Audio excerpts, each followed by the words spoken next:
नमस्कार साथी, आप सभी को आज की क्लास में जो बताने वाले हैं, जो कि हमारे साथ कंटिन्यू बने रहें।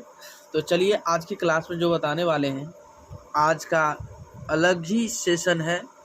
क्लास 10th का जीव विज्ञान का मोस्ट इम्पोर्टेंट ये जो क्वेश्चन है, तो हमारे साथ कंटिन्यू ध्यान देंगे और जो कि आप लोग को बीच नज़र आ रहा होगा, दिख रहा होगा।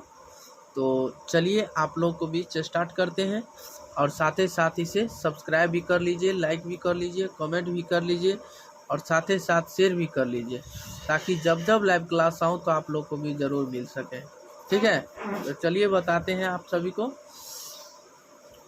क्लोरोफिल वर्णक कहाँ पाए जाते हैं, यानी क्लोरोफिल वर्णक जो है वो कहाँ पाया जाता है। मोस्ट इम्पोर्टेंट क्वेश्चन ये जो है ना, क्लास 9th में भी आप पढ़े होंगे कि क्लोरोफिल वर्णक कहाँ पाया जाता है, और आप क्लास 10th में भी आप पढ़ रहे हैं कि क्लोरो वर्णक कहाँ पाया जाता है। तो ठीक है, तो क्लोरो वर्णक कहाँ पाया जाता है, तो क्लोरोप्लास्ट में। कहाँ पे? क्लोरोप्लास्ट में पाया जाता है। कहाँ पे पाया जाता है? क्लोरोप्लास्ट में पाया जाता है। ठीक है, चलिए अगला पॉइंट है आपका कि प्रकाश संश्लेषण प्रक्रम द्वारा, यानी प्रकाश संश्लेषण प्रक्रम द्वारा पौधे क्या निर्माण करते हैं। पौधे क्या निर्माण करते हैं बताइएगा।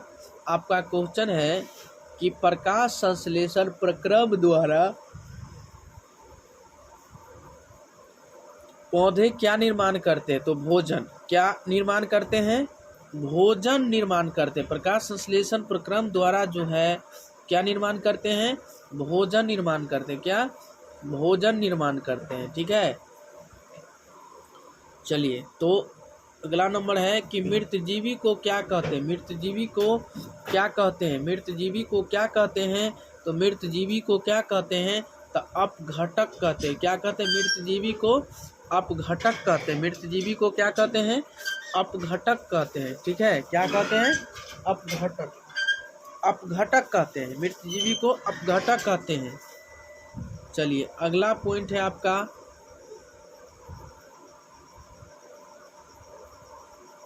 कि जिस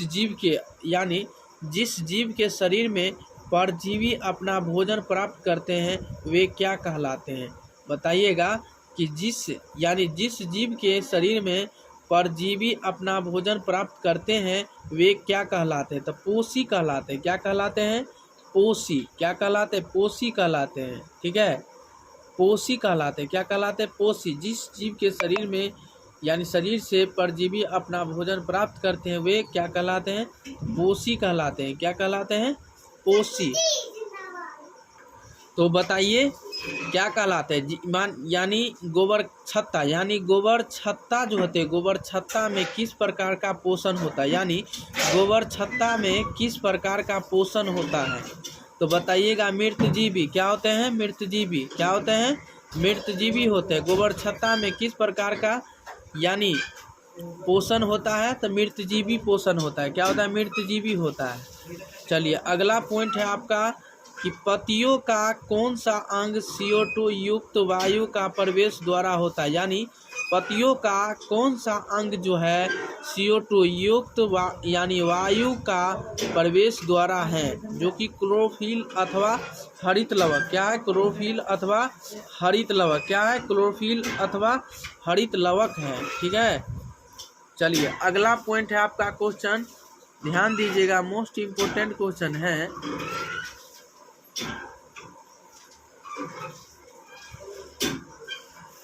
कि पोषण की दृष्टि से जंतुओं, पोषण की दृष्टि से जंतुओं को क्या कहा जाता है? सपोषी तथा परपोषी। सपोषी तथा परपोषी कहा जाता है। पोषण की दृष्टि से जंतुओं को क्या कहा जाता है? सपोषी तथा परपोषी कहा जाता है। ठीक है, क्या कहा जाता है? सपोषी तथा परपोषी कहा जाता है।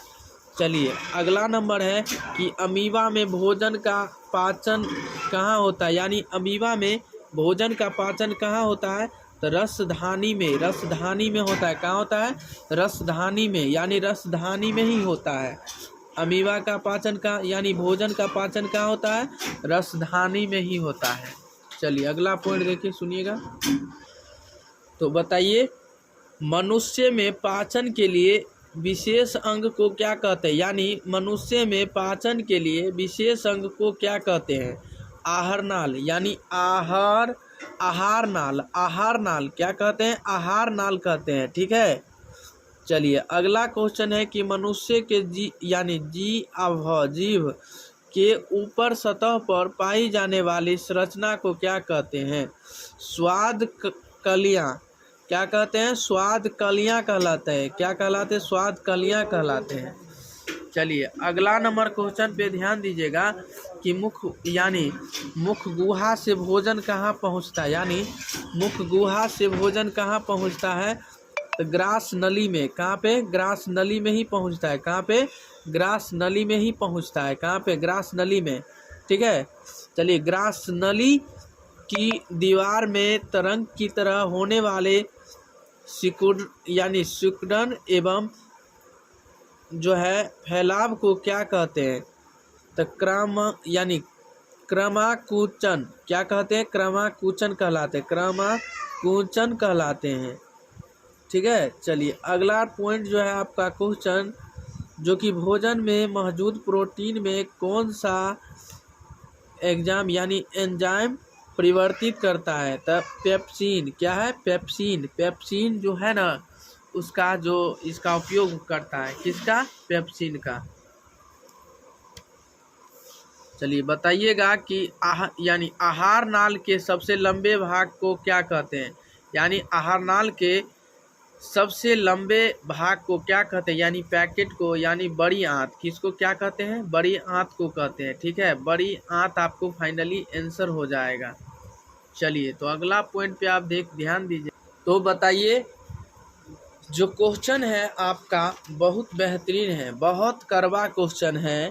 तो शरीर की सबसे बड़ी ग्रंथि क्या है, यानी शरीर की सबसे बड़ी ग्रंथि क्या है, यानी आंत ग्रंथि। क्या है, आंत ग्रंथि है। क्या, आंत ग्रंथि है। शरीर की सबसे बड़ी ग्रंथि जो है ना, वो कौन सा ग्रंथि है, आंत ग्रंथि। ठीक है, चलिए अगला पॉइंट है कि पाचन की प्रक्रिया कहाँ पूर्ण होती है, यानी पाचन की क्रिया जो होती है वो कहाँ पे, मतलब ये होती है, पूर्ण होती है, तो रेक्टम में। कहाँ पे, रेक्टम में ही होती है। कहाँ पे होती है, रेक्टम में होती है। छोटी आंत एवं बड़ी आंत के जोड़ पर यानी अवस्थित नली को क्या कहते हैं, तो सिक्कम। क्या कहते हैं, सिक्कम कहते हैं। क्या कहते हैं, सिक्कम कहते हैं। चलिए अगला पॉइंट क्वेश्चन है कि अपचा भोजन अस्थायी तौर पर कहाँ संचित रहता है, यानी रेक्टम में ही होता है। कहाँ पे, रेक्टम में। तो उम्मीद करते हैं कि बहुत बेहतरीन तरीक़ा से आप लोगों को भी अच्छा लगा होगा। तो आप लोग इसे सब्सक्राइब कीजिए, लाइक कीजिए, कमेंट कीजिए, शेयर कीजिए, ताकि जब जब लाइव क्लास आऊँ तो आप लोगों को बीच कंटिन्यू मिलते रहेंगे और कंटिन्यू आप लोगों को बीच मिलते ही रहेंगे। तो साथ ही साथ आप लोग इसे सब्सक्राइब कर लें, लाइक कर लें।